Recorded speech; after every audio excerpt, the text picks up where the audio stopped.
Selamat pagi, siang, malam, Pak Akwat, selaku dosen pengajar bisnis kelas G. Sebelumnya kami dari kelompok 2 bisnis kelas G, kami ingin memaparkan mengenai prototipe kami, yaitu adalah Crumb Snack. Sebelum memulai memaparkan prototipe kami, izinkan kami memperkenalkan diri terlebih dahulu. Saya Aurelia Ferofiza Putri. Saya Agrina Venor Kolbina. Saya Muhammad Davi Mustafa. Saya Yuda Brilian Marbawo.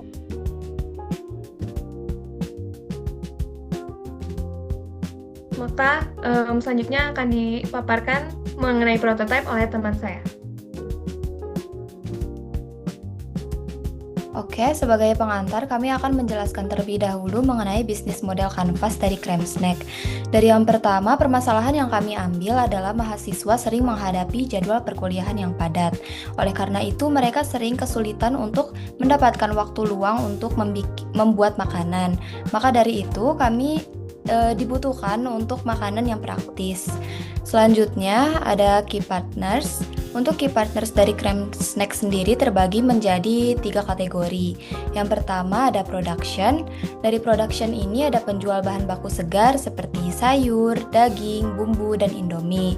Untuk selanjutnya marketing. Di sini kami cantumkan pameran yang nantinya akan kami laksanakan pada tanggal 2 Desember. Lalu selanjutnya ada third party payment. Di sini kami melakukan pembayaran secara digital yaitu melalui KRIS atau BCA. Untuk selanjutnya ada key activities yang akan dijelaskan oleh rekan saya.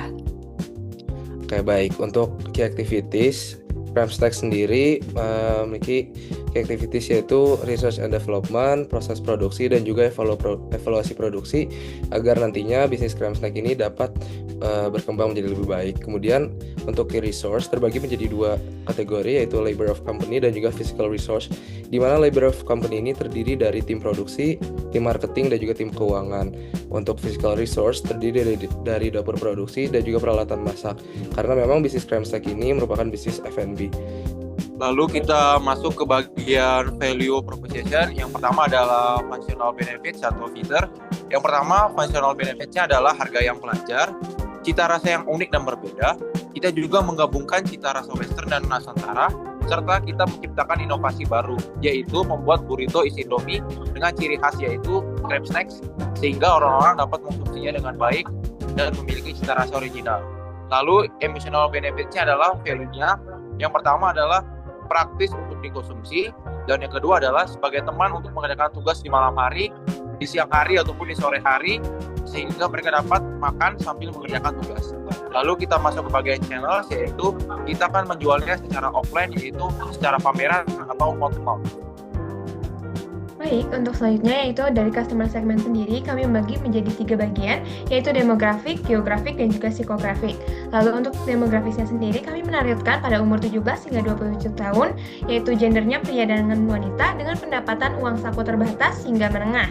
Lalu untuk pekerjaannya sendiri kami menargetkan pada pelajar dan juga mahasiswa, karena sebagaimana problem statement kami yaitu mahasiswa sering menghadapi jadwal perkuliahan yang padat. Lalu untuk geografisnya sendiri, kami menargetkan atau memfokuskan pada daerah Jatinangor, di mana daerah Jatinangor sendiri merupakan daerah yang banyak mahasiswa, sehingga merupakan target yang tepat untuk Crumb Snack sendiri. Lalu untuk psikografisnya sendiri, dari konsumen Crumb Snack sendiri yaitu memiliki gaya hidup yang sibuk, lalu value seeker, di mana mereka mencari makanan yang praktis, murah, dan juga bergizi, lalu membutuhkan comfort food yang dapat meningkatkan mood dan juga energi. Lalu untuk revenue stream sendiri dari Crumb Snack yaitu adalah penjualan produk satuan dan juga service fee.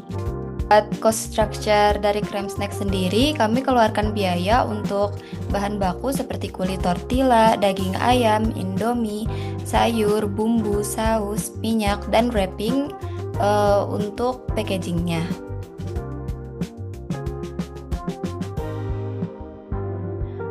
Oke, di sini berdasarkan BMC yang telah kami jelaskan tadi, kami membuat sebuah prototipe.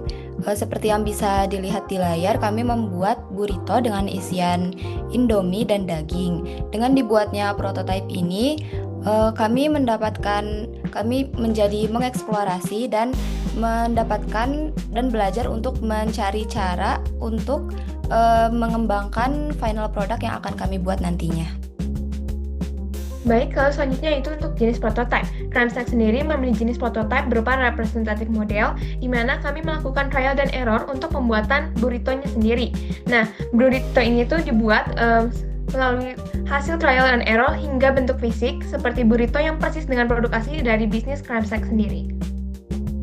Alasan kami memilih prototipe representatif model adalah Cramsnack memiliki prototipe berupa representatif model dikarenakan menurut kami untuk bisnis model makanan memerlukan evaluasi dari segi bentuk fisik hingga rasa dari sebuah produk.